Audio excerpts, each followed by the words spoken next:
Καλή σας ημέρα, κύριε Λιμπερόπουλε. Καλημέρα και εσάς και στους τηλεθεατές σας. Τι εικόνες τώρα είναι αυτές στη μέση του καλοκαιριού να χάνουν τις πτήσεις τους και τα δρομολόγια των πλοίων τόσοι ταξιδιώτες Έλληνες και ξένοι, κύριε Λιμπερόπουλε? Δεν νομίζω να αξίζει να ζητάτε ευθύνες από εμάς όταν μας πυροβόλησε με αυτόν τον τρόπο και μας αφαίρεσε το δικαίωμα στη ζωή και στην εργασία. Κύριε Λιμπερόπουλε, έχετε κάθε δικαίωμα να απεργείτε, έχετε κάθε δικαίωμα να διεκδικείτε τα αιτήματά σας, να κατεβείτε σε απεργία, να τραβήξετε χειρόφρενο.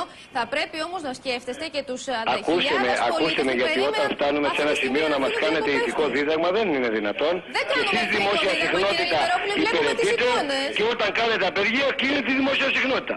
Κύριε Λιμπερόπουλε, όταν έχετε σοβαρά προβλήματα εμείς θα βγούμε να διαμαρτυρηθούμε. Κύριε Η δημόσια συχνότητα δεν κλείνει ποτέ. Η δημόσια συχνότητα δεν κλείνει ποτέ.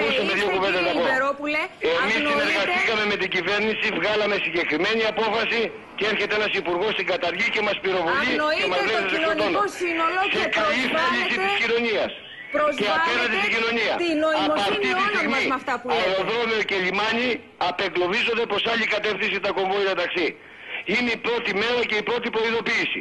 Από εκεί και ύστερα ας ευχηθούμε να πάρει πίσω ό,τι έχει πει ο κ. Δραγκούσης, γιατί από αύριο θα έχουμε νέες εκδηλώσεις και θα πάμε σε διαρκεία. Χρειάζεται εμάς τους ταξιδιώτες, τους τουρίστες, Έλληνες, ξένους. Αφήστε τώρα να είστε υπερασπιστές εσείς της κοινωνίας και εμείς δεν αγαπάμε τον πελάτη μας που μας δίνει αίμα τόσα χρόνια. Πρόκειται για τη ζωή μας, κύριε Λιμπερόπουλε, τι να αφήσουμε, τι είναι αυτά που λέτε? Τι μου λέτε τώρα, μου κάνετε, αυτή τη στιγμή είναι απελπισμένος τόσος κόσμος. Στο Ηράκλειο πυρπολούνται, έχουν βάλει φωτιά στα αυτοκίνητά τους σε όλη την Ελλάδα.